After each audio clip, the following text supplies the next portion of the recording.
আসসালামু আলাইকুম রহমতুল্লাহ। যন্ত্রের সফটওয়্যার ট্রেনিং টিউটোরিয়ালে আপনাদের স্বাগতম। আমরা এই সিরিজে মূলত অ্যাসপার ভ্যাট্রিক নিয়ে কাজ করব। অ্যাসপার ভ্যাট্রিকের একেবারে বিগিনার থেকে শুরু করে একেবারে ইন ডেপথ আলোচনা করব অ্যাসপার ভ্যাট্রিক সফটওয়্যারটি নিয়ে, এবং প্রত্যেকটি সফটওয়্যার নিয়ে আমরা ক্রমান্বয়ে পরবর্তীতে ভিডিও তৈরি করব। সো এই প্লেলিস্টে আমরা অ্যাসপার ভ্যাট্রিক নিয়ে কাজ করব। চলুন শুরু করি।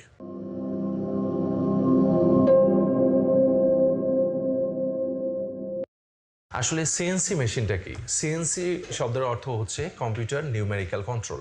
তার মানে কম্পিউটার দ্বারা নিউমেরিক্যাল ভ্যালুতে যে মেশিন কন্ট্রোল করে, নিউমেরিক্যাল ভ্যালু দ্বারা যে মেশিন কন্ট্রোল করা হয় সেটাকে সিএনসি মেশিন বলে। সো কম্পিউটার নিউমেরিক্যাল কন্ট্রোল মেশিনকে সিএনসি মেশিন বলে। এই নিউমেরিক্যাল ভ্যালুগুলো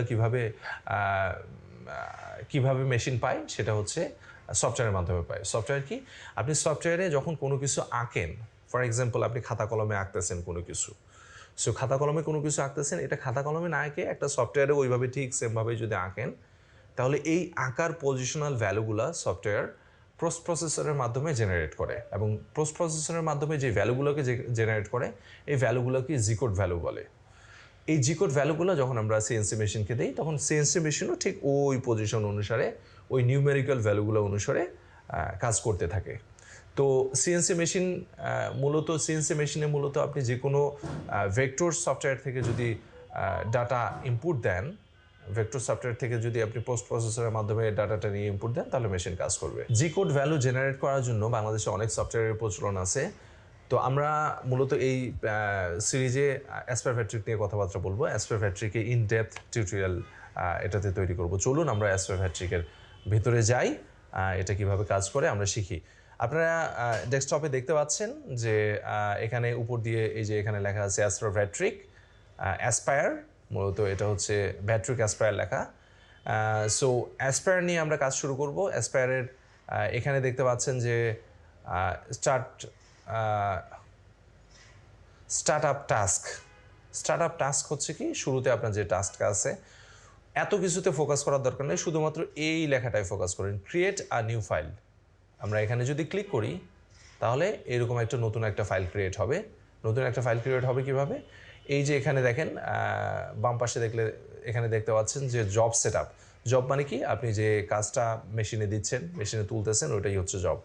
ফর এক্সাম্পল একটা দরজা তুললেন, ওই দরজাটার সাইজ আপনি এখানে দেবেন। এই যে উইথ কত, মানে পাশে কত, প্রস্থে কত, হাইট মানে হচ্ছে উচ্চতায় কত, এই ভ্যালুগুলো আপনি দিবেন। এই ভ্যালুগুলো কিসে দিতে হবে? মিলিমিটারে। তো এর পরের ভিডিওটাই মূলত আমাদের হবে যে আসলে মিলিমিটার,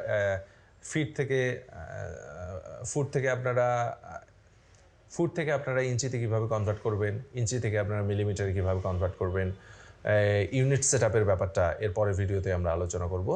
সো এখানে হচ্ছে কি, উইথ হচ্ছে কি 1219 মিলিমিটার, এবং হাইট হচ্ছে আমরা দিছি 2438 মিলিমিটার। এটা হচ্ছে 4 ফিট এবং 8 ফিটকে আমরা ক্যালকুলেশন করে এই ভ্যালুটা বের করছি। তো আমরা এখানে দেখতে পাচ্ছেন যে আসলে মেশিনের এক্স অক্ষ কোনটা এবং ওয়াই অক্ষ কোনটা, এই যে এখানে দেয়া আছে। এক্স হচ্ছে এই দিকটা এবং ওয়াই হচ্ছে এই দিকটা। বোর্ডের এখানে যদি দেখেন আপনারা, এক্স হবে এটা, ওয়াই হবে এটা। অ্যান্ড দেন হচ্ছে এক্স ওয়াই এর ভ্যালুগুলো ওইভাবে দেওয়া আছে। দেন হচ্ছে ম্যাটেরিয়াল সেট আপ। ম্যাটেরিয়ালে আসলে হচ্ছে ম্যাটেরিয়াল হচ্ছে জেড অ্যাক্সিস, যেটা হচ্ছে জেড অ্যাক্সিস আপনার উপর থেকে নিচে, হেডটা যখন উপর থেকে নিচের দিকে আসে, এটাকে মূলত জেড অ্যাক্সিস বলে।